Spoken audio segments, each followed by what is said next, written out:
One of the benefits of being back in Michigan this summer was re-exploring our own state and seeing places that we either hadn't been in a while or hadn't been to at all. We have been on the road so much over the past few years that people ask us about Michigan and we're like, yeah, we think we remember parts of it and try to explain it to them.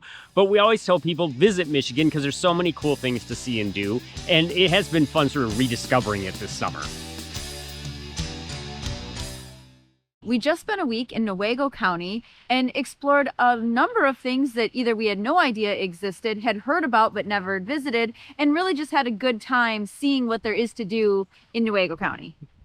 And Newaygo County is one of those places you tell people you're going there and they're like, what's in Newaygo County? And I mean, we kind of did that a little bit too. And then we realized that there's a lot of stuff to do, especially if you like the outdoors in Newaygo County. And one of the things I realized about it once again was it kind of gives you that feeling of being up in northern Michigan, but you don't have to drive very far to get there. Well, when you say you're going to Newaygo, you kind of have to clarify if you're going to the town of Newaygo or the county of Newaygo, because I think sort of people just use it interchangeably. But really, it's kind of all the same at some point. It has the same feel to it of all the little towns, in the county. They're all relatively small. It's a big tourism area for the outdoors. There's a lot of biking and hiking and kayaking and boating and being on the river. The Muskegon River runs through there. So it is an outdoor lover's paradise without having to drive all the way to the UP. Well, in addition, you mentioned a lot of the things you can do. One of the key features of Newaygo County now is the Dragon Trail. It is a 45-mile loop. It's designed as a mountain bike trail, but you can hike it too. It is open to both. Yeah. We did walk a part of that Dragon Trail. I'd love to go back at some point and do the whole 45 miles. It's probably going to have to be done in phases, but it looks really pretty. And I'm glad that they were able to work together with all the municipalities, Consumers Energy, and just the local groups to bring that together. And now we have this wonderful new resource that's not too far away. The communities working together in Newaygo seems to be a big thing. I mean, there is the Newaygo County Tourism Council who actually reached out to us, and we were working with them to kind of come out and explore Newaygo again and see what there was to do. And I'm glad they invited us to come out and do that. And one of the things I noticed is that every municipality, county, city, state, there's parks that they're running. They have campgrounds in a lot of the parks. There's just a lot of different places to go out and play, but then there's a lot of places to stay as well. And they all seem to be sort of coordinating and supporting each other, which I thought was great. I agree. And I feel like it's one of the counties that has the most county parks with campgrounds that I've experienced. So what's nice is that you can have your camper and you can also drop your boat in either on the river or on one of the nearby lakes, depending on the campground. So I just thought that was really cool. Maybe we'll go back and do that sometime. And in addition to the municipal, sort of the county and the city parks that are there, there is a state park there, Newaygo State Park. We did a video on it when we did our state park series. Newaygo State Park to me sort of reminds me of old school camping. That's what it feels like. It is rustic campground. It's tucked into the woods. It just feels old-fashioned, and that's okay. Well, that's because it's completely rustic. There's no electricity. There's no modern bathroom facilities. It's all vault toilets. And so it really is like just, old school camping, but it's right on the river. And they also have what's really interesting, and I think we talked about this in the original video, they have a disc golf course. So it makes it unique. And when we visited, there were a ton of people out there playing disc golf. Like, that's one of the big things to do there. If camping is not your style, there are other places to stay in Newaygo County. We checked out a couple of them. One is in Hesperia, the small town of Hesperia that's been struggling but is really trying to make a comeback now. And there's a local developer who's taken some of the old buildings and is building apartments and lofts that some he's renting to folks like on a monthly basis, but others he's got on VRBO. And he's done a really nice job making some really cute places to stay. Yeah, I was like, I've heard of Hesperia, I've driven through Hesperia, but why would you want to stay in Hesperia? And then we realized how close it was to all of these things. You're only like 25 minutes from Silver Lake over on Lake Michigan, sand dunes, take your Jeep out there and, hang out. You're close to the Dragon Trail, so you can, a few miles away, you can get on that. There's the Loda Lake Wildlife Sanctuary, when we spent a bit of time walking around. It's got some history to it and just some really pretty wildlife. You're close to the town of Fremont, which is where the Gerber Baby Factory is. So if you want to go check that out, there's no tours, unfortunately, but you can at least drive by and see the facility. So I really kind of thought that Hesperia actually was a good base camp for all the things to do in the area.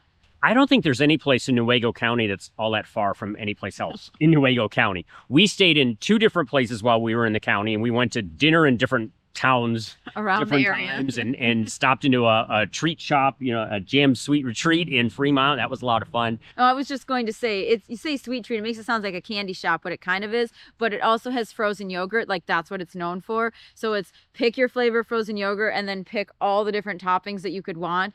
It is like pay by the ounce, so it can get really pricey really quickly, but it is really good. Yeah, and you can also buy bulk candy there, so it's, definitely a place to stock up on some calories. If you have any room left, we ended up eating a couple of different nights out. We did Blind Squirrel Tavern, which is right across the street from Jam, so... Yeah, that's a bad combination. You could really go whole hog. If you better hit the Dragon Trail. So you're going to need to get out and get some hiking after eating there. Yeah, before and after. Get a giant burger or something at the Blind Squirrel Tavern, and then go across the street to Jam's Sweet Retreat. You mentioned Hesperia makes a good base camp there at the Lofts. We also stayed at a second place in Newaygo County, which was literally Dragon Adventures Base Camp. That was a really neat place. Kudos to the owners. They found this like dilapidated old farmhouse out in the woods and completely renovated it. Not only the farmhouse, but the whole property. And now they've got it turned into like 3 little mini cabins. There's spots for RVs. There's spots for tents.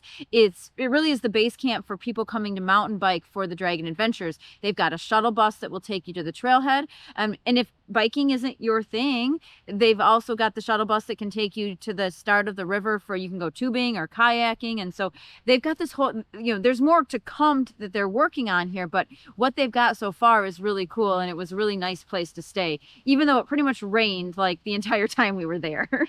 One thing I thought Dragon Adventures would be cool for is if you had a group of friends that wanted to get together, or a family, maybe a little reunion, because you mentioned they have they've broken that old farmhouse up and redesigned it so it's like 3 different cabins. You can actually rent the whole thing because there's adjoining doors for part of it.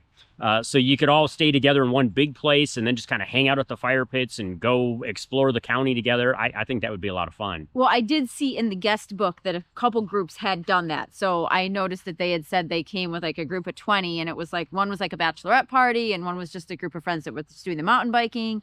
So I think, yeah, you're right. That would be a really great place. And because of that fire pit and everything, and they've got an outdoor shower, so when you come off the trail and you're all muddy and sweaty, you can like shower yourself and your bike off before you put it away and before you go into your pretty little cabin. They actually have like a little storage garage there too for your equipment if you want to bring, or they've got bike hangers if you just want to leave them outside, whatever. They've really thought it through. I was really impressed with what they've done there.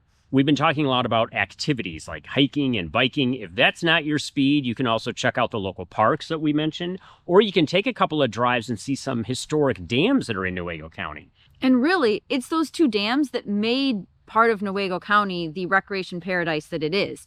Because way back in the, I'm going to get the dates wrong, but like the early 1920s, 30s-ish, somewhere in that time, consumers came in and dammed up the Muskegon River and created 2 hydroelectric dams. So when consumers built the dams, it created the Hardy Dam Pond and then the Croton Pond.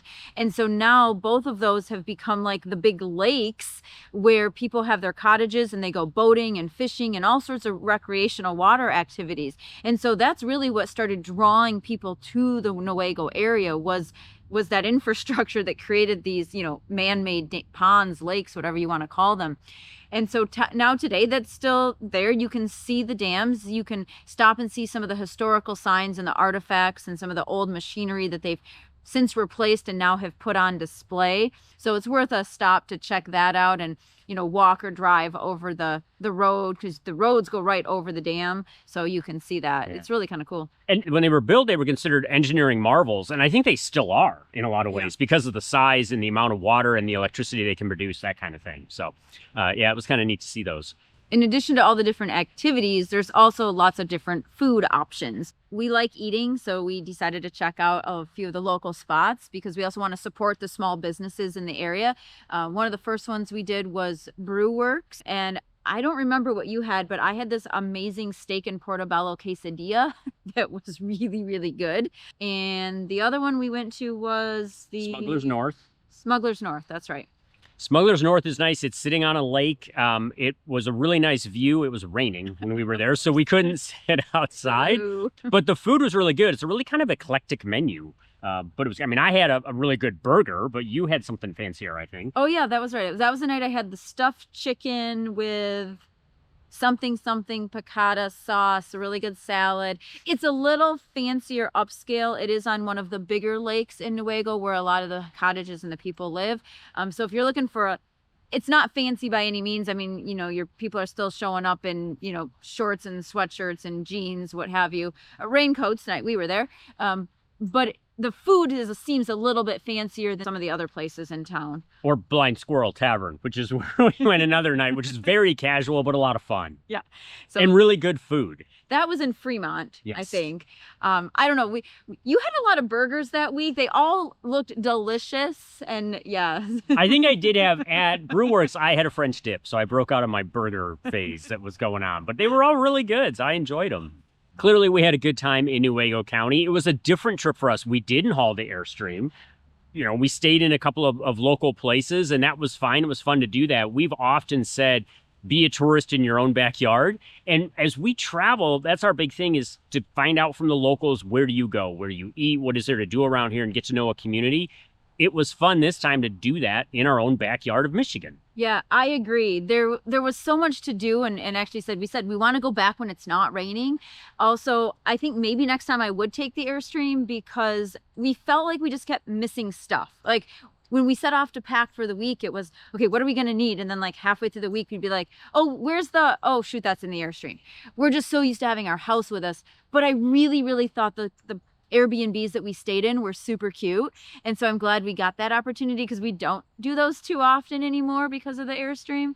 That just showed us that there was a lot of different ways to stay in Newaygo County and a lot of things to do. So it's not too far away from some of my family that live kind of in the up north area. So I don't know why we'd never really been there because like my grandma only lives like 20 minutes away. So you'd think we would have spent more time in Newaygo, but we just never really did. It's actually dangerous now because your grandma does live so close. And we discovered 37 North, which is a great outdoors shop we didn't know was there. It's a small town store, but they had a lot of inventory. Well, and we're talking name brands, you know, like your Patagonias and Columbias and Cools and all sorts of things that I definitely think we walked out of there with, you know, a little bit of a lighter pocketbook. But, you know, and obviously not endorsed by any of those companies. It's just the kind of outdoorsy gear that we like to wear anyway. But, you know, you could have bought a kayak there. You could have really pretty much bought any Stormy Cromer. I mean, that's a local Michigan company. Yeah. Pretty much anything was at that store. So if you find yourself in the Newaygo County area and you have forgotten any of your outdoor gear, that was a good place to go. You can decide you want to try something entirely new. Go to Newaygo County, stop in Newaygo at 37 North and say, I want to do this new activity. They could probably outfit you entirely for it. Pretty much. I mean, like I said, I walked away with a couple things. But, yeah. You know. So that was pretty impressive. We're glad we found that too. But I was just impressed with Newaygo County. It was great to rediscover it again. If you get a chance, go find out for yourself what's great about Newaygo County. In the meantime, keep on trekking. And we'll see you out there. So when they dammed up the river with the Hardy and the Crody dams, it created... Hardy and Croton. Not Hardy and Crody. Just combine them. The Horton Dam. Okay. No, Horton's another place in Michigan. Yeah. Sorry. Here's a who.